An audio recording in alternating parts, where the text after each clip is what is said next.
What's up, everyone? Jeremy LASMAN here for another rousing Wednesday live.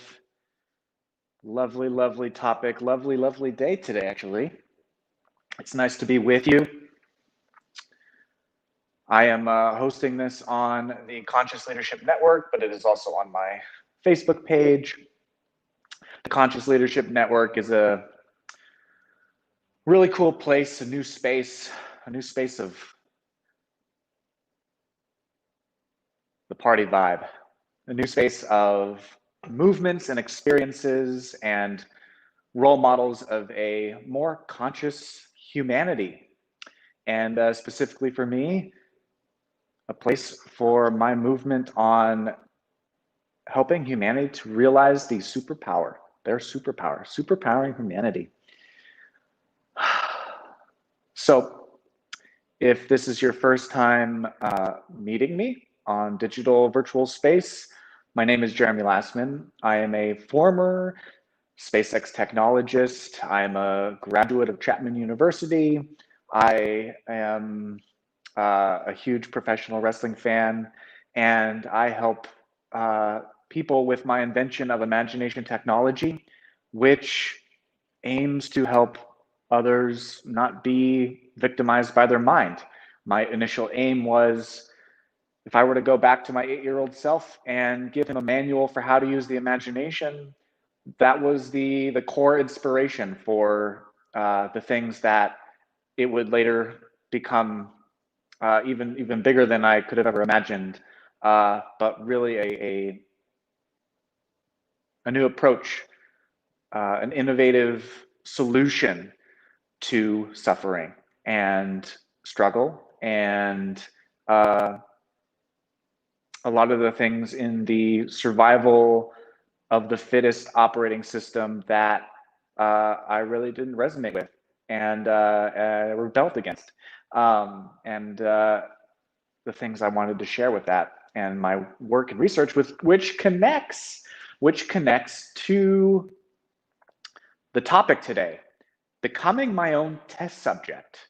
I love this because it very much connects to imagination technology and how that has evolved and iterated to where it is today, to providing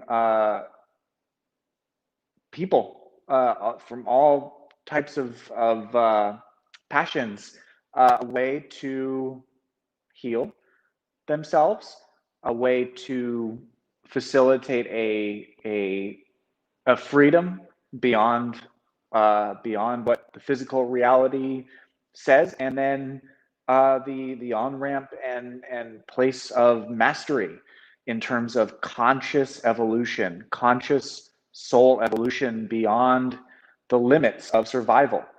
And when I go back to becoming my own test subject, I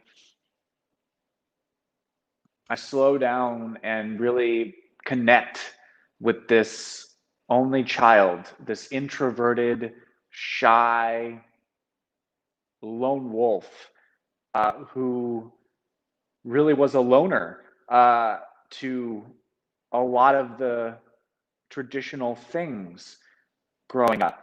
And when I got to the edge of my negativity and my disbelief and lack of confidence, lack of ability to express myself, and always feeling overwhelmed by other people's energy. And I can remember just that feeling of, I mean, quite frankly, like the pain of feeling like I had so much to offer and express, but this perfectionism, this filter in front of me, this thing that I was carrying of a burden of suppression on my creativity that didn't let me come forward.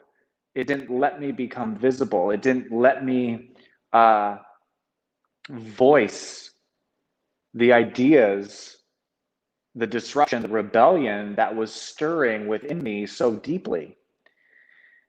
And it basically, in terms of my story, kept blinders on me from really connecting with life, connecting with school, connecting with the subjects, connecting with other people that were there, because I was too afraid of making a mistake. I was ashamed of the way I looked. I was like, just so much heaviness, so much darkness that I just didn't know how to process. I didn't know how to process it. And I became really good at flowing with it and carrying it and kind of sucking in the pain and kind of falling in love with the pain and living from that place. But that super logical, unemotional, there's no magic in that. There's no magic in that. Or that you don't see in magic.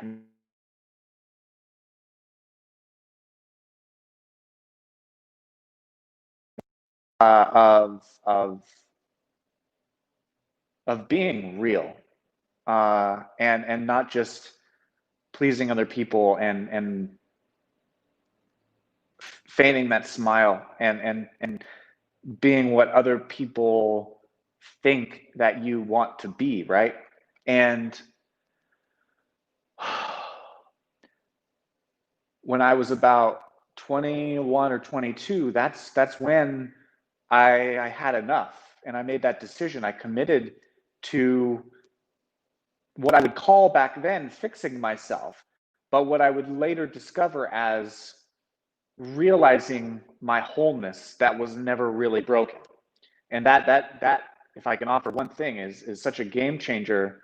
Um, what's up, Bill? Thanks for joining. Um, love it. So the becoming my own test subject really was how I became a scientist of my own mind, a scientist of my own mind, almost like a scientist or surgeon of my own mind. And I actually, this was probably the first time in my life where I felt a purpose behind what I was doing, rather than going through the motions and living for other people. That was a game changer for me, because it felt new, it felt fresh, it felt uh, alive to me, and actually like discovery and curiosity allowed me to immerse, for example, in journaling, in meditation, in whatever it is that I was doing, to find joy, to find something that lit up my spirit, because I felt like I was foraging, pioneering into territories of myself and the greater whole of humanity on the big picture level, that fulfilled me, that satisfied me, that like actually provided a lightness to who I thought I was, because it was actually the journey to truth versus living on the surface of life, uh, just making it by, just saying the right things, just doing the right things. And becoming my own test subject really was, like I said, being a scientist of my mind, being a scientist of, might be kinetical. I don't understand that, Bill. What is that word? Um, I was taking the scalpel and stripping layer by layer by layer by layer, unfolding, not from the position of fixing, but the position of exploration and adventure and charting new territories of my world, my inner world specifically. And that is what has allowed my work to unearth, my work with imagination technology to be born and to be evolved and iterated to where it is today, to where it's visible, it's out there, it's being used by people. And when I go way back and I look at that younger self of me, my younger self, that is what I was like asking for in this in this in this exploration, in this search, in this seeking. Was like, I wanted to create a great work. I wanted to create great work. I wanted to be able to go live like this and express without having to overthink what I was going to say or having to say the perfect thing. The ability to just seamlessly be myself no matter where or who I was interacting with, or how many people I was interacting with.